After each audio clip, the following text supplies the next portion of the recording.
Hello, everyone. I'm Catherine Spitz-Cohan, Executive Director of Film Pittsburgh, and I'd like to welcome you today to our interview with the director of Honeymood, Talya Lavie from Israel. Talya, welcome. I'm so glad to talk to you today about the film. If you could start by just telling our audience where you were born and how you got into filmmaking. Okay, so I was born here in Israel. I actually never lived elsewhere than here. I live in Tel Aviv right now, and I went to study art animation at Art Academy in Jerusalem, and then I decided that I want to study filmmaking, and so I decided to leave the art academy and to try to um, to get into one of the best film school here in Israel, and then I was lucky enough to get accepted there, and so this is my beginning in film. Fantastic. Was there any certain thing when you were growing up, high school, or actually while you were at art school, that turned you on to film? To think, was there a certain film that you saw that was like, I want to do that? Mm. Well, I always liked watching films. Actually, I told you before that my English is kind of limited, and you said that it's okay, but I can tell you that all my English comes from watching American TV and movies. So I did see a lot of films and television, and I actually started cinematic passion from graphic novels and from drawing. As a kid, I really liked to draw and to write stories. I wanted to be a comic artist, like a graphic novel artist. That was my that was my childhood dream. And so that's how I mean, how do you say? This is like my origin in films, and Yeah, not or your drama or journey. acting or anything like it. Yeah, your journey. Yeah. Yeah, good. So, Honeymood is so wild. I love reading some of the reviews about it that just talk about, how people experience. I love personally, I love how people experience films differently. And this film is just so, it's out there, it's unusual, it's fun. But it's not a typical comedy by any stretch. And I'd love to hear how the film came to be. Can you talk a little bit about that? Sure. So, as I said, I always liked watching a lot of films, and some of them were romantic comedies. And it's not like my favorite kind of movies, but I did enjoy watching them. But I found myself not really happy, when the happy end come, and the happy end in romantic comedy is usually a Right. wedding, and I was always kind of worried about, now that the couple they solved all their struggle and all their problems and the resistance of the families and all the obstacles they had to overcome, and now they're just stuck with each other. I always thought a lot of love stories are really related on the drama in it, and Right. people who like drama, whether they acknowledge it or subconsciously like the drama, really fear this moment when everything is okay, when you only have to live happily ever after. So that's the beginning of Right. Honeymood. Yeah. And it's really true because nobody, when you're about to get married, nobody tells you, like, marriage is really hard. People are just like, oh, you're getting married. They don't Yeah. talk about the struggles. So it's funny that to think about it, honeymoon starts with the struggles. Right. And so, yeah, and that's great. Um, the film is mostly shot at night. I mean, you shot all at night, or at least the outside scenes, correct? Yeah. I think we shot all of it at night. Maybe one scene, maybe one interior we did during the day, but we shot it all during the nights, in the And cold nights in Jerusalem. and was that a challenge in addition to it being cold? Was it a challenge or did it make it easier to shoot at nighttime? Well, it was a challenge, but I kind of enjoyed it. It was very Jerusalem looks really pretty at night, Oh, it looked so and beautiful. yeah, it's really beautiful in at night, and sometimes also during the day. But the night complements everybody, and Hmm. especially cities with the lights and everything. And so I was 8 months pregnant in the shooting, so there was another challenge. Um, but it was also fun, it was all very special, the shooting, especially now, when our lives changed so much during the last year. We really miss, those special experience we had. I don't want to sound tragic. I hope everything comes back. And like I told you before, I also shot a TV series now during the lockdown, but it was a different experience. Hmm. And why was it different? Because of the precautions that you had to take? The what? Sorry. The precautions, the steps that you had to take to protect yourselves, wearing masks or Oh the yeah, yeah. yeah, it's wearing masks all the time, and also being afraid. It was before we did the how do you call it? Sorry, the shots. The Cinematography? no. Oh, the vaccine. Yeah. Okay, it was Yeah. before. It was before Yeah. that, and you don't feel protected, and also you sit with a lot of people with the masks, and also you don't have a background of anything. The streets are empty and the world is empty. It may be good for the sound though, but it's very bad for the rest. Yeah. But I'm happy Well, we got to shoot anyway. right. I mean, just the opportunity that you had to continue working. I Yeah. know this is a little bit of a detour from talking about Honeymood, but I'm curious to know what it's like to be a female filmmaker in Israel. Um, can you talk a little bit about that? I also want to add for our audience members, Talya's first film, her very first film, and was this right out of film school that you made Zero Motivation? Um, a few years after, no, it took me a long time to make this first feature film, Zero Motivation, and it took me a long time to raise funds for it, and maybe that's the beginning of the answer to your question, if If it's you're a harder to woman. be a woman in this industry. And yes, of course, I mean, like it is, you can see it mainly in the numbers. I mean, if you can see that, actually, I don't know what's the percentage right now, but it used to be that out of all the film directors in the world, only 4% are women. That was the. I mean, I don't know about the numbers right now, but I'm sure it's not dramatically different than that.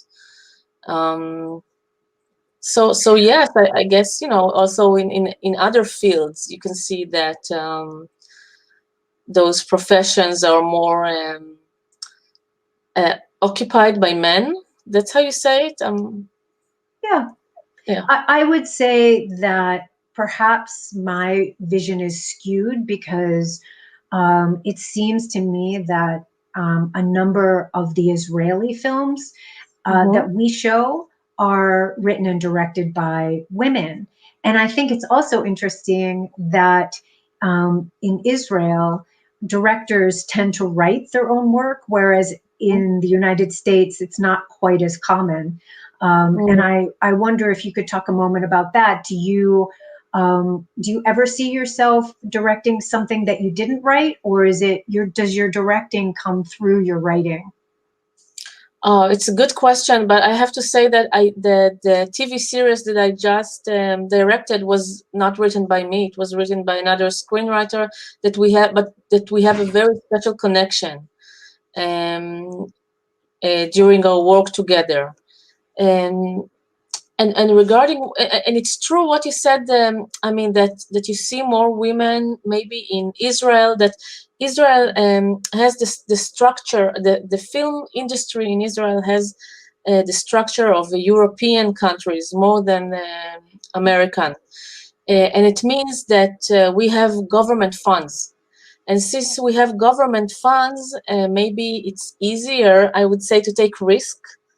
And maybe to give and maybe to to how do you say to force, I don't know, to make the funds give opportunities to women and to the variety of population. I hope you understand what I'm saying. No, I totally. You're talking about diversity and just that. Yeah, diversity. That's right. that's the word I was looking for. And while in America, as much as I know, it's a real business. I mean, the film actually make money, which are not in. I mean, sometimes they do make money, but it's not a real business. It would not exist without the government funds. Unlike America. And so it's very easy to say, where the money is and where the power is, that's where the men are. And it's harder for women to go to enter there. That's maybe explanation of why you see more women directors in Israel and in European countries. I'm sure it's still competitive to get those dollars from the government funds. I'm sure it's still competitive. Very competitive. Yeah.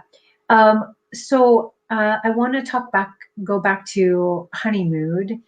It's very unique and funny. And I wanted to ask you just a couple of things. I definitely want to talk about the dance scene, because that just blew me away when we happened upon that. I just loved it. And I wanted to know if you could talk about the inspiration. Where did that come from? That was wonderful. Thank you.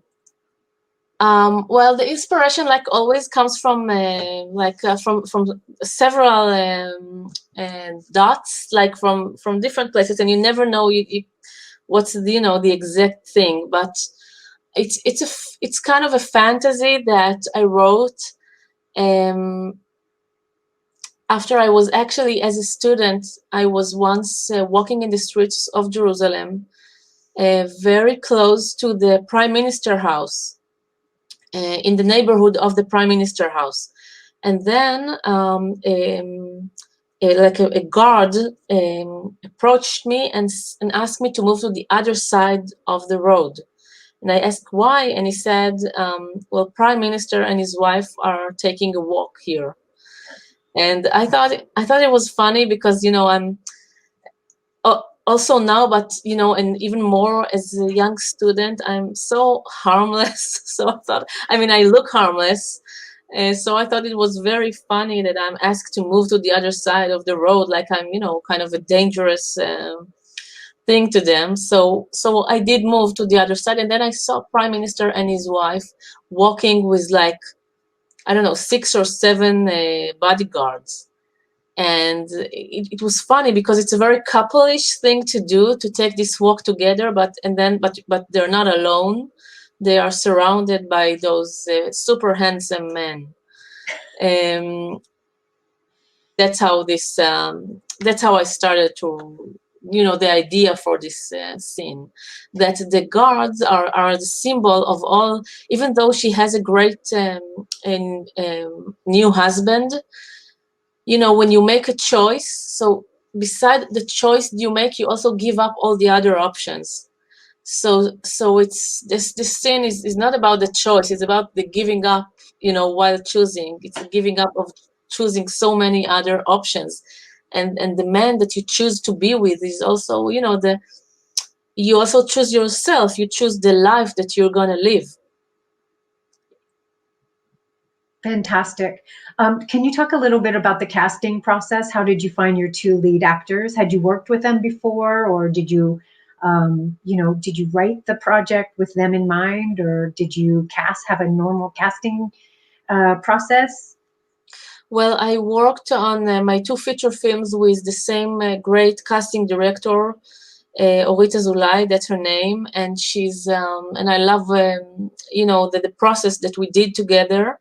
I actually never have specific actors in mind. I like to imagine the characters, but not the actual actors, but not to be locked on a specific look or a specific vibe of a person, but to try to write it, in a, like, it may sound pretentious, but to write their soul, like what they're really inside, and then to find the actor that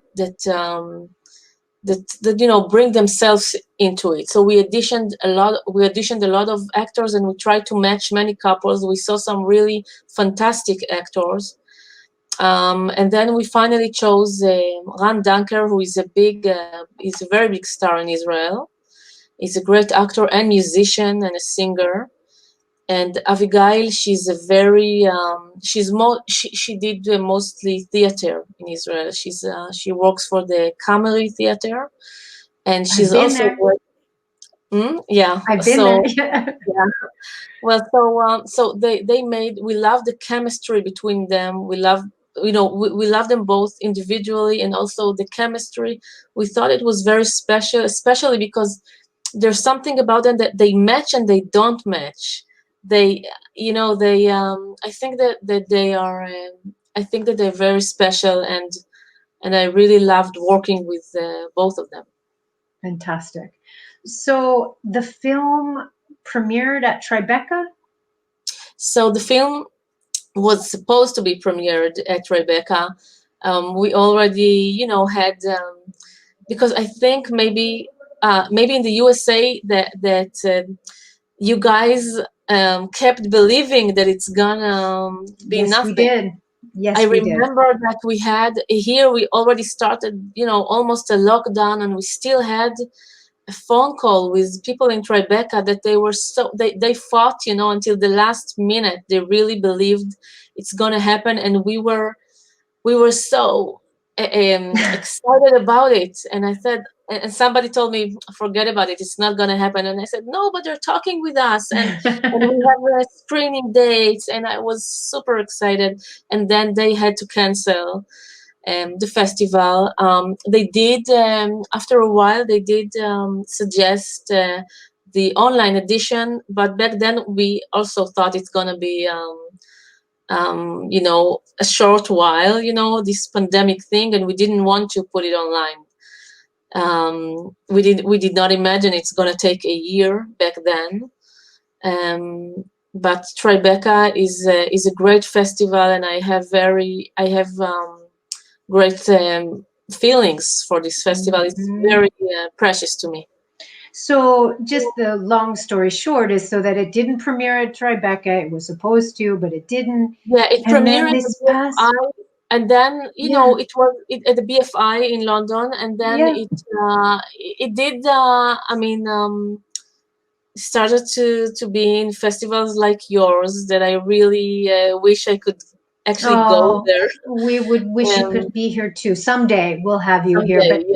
But Yeah, again, as a filmmaker going through this pandemic and having your film about to premiere right as the pandemic hit, and yeah. then this sort of letdown of like, oh, well, you know, so it's not the same, obviously. And do you think that the film will play in theaters in Israel at some point? Well, actually, that's it is. We all learn not to to say anything for sure in the past year, but it's supposed to go on theater. I mean, here in Israel, we are supposed to open the theaters really soon, and we plan to open it in the theaters. I really can't wait to have a premiere of the film and to see it with actual audience. Nothing beats it to me. Yeah. I mean, I'm grateful that we've been able to still do our jobs virtually, but nothing beats that, dark of the theater and the laughter and the crowd and the strangers, and you're all watching the same thing. Um, Best of luck to you with this film and everything that you're working on in the future, Talya. It's my pleasure to speak with you, and good luck to you. And to our Film Pittsburgh audience, I just want to say thank you for tuning in, and we will see you again next time. Thank you. Thank you for having me.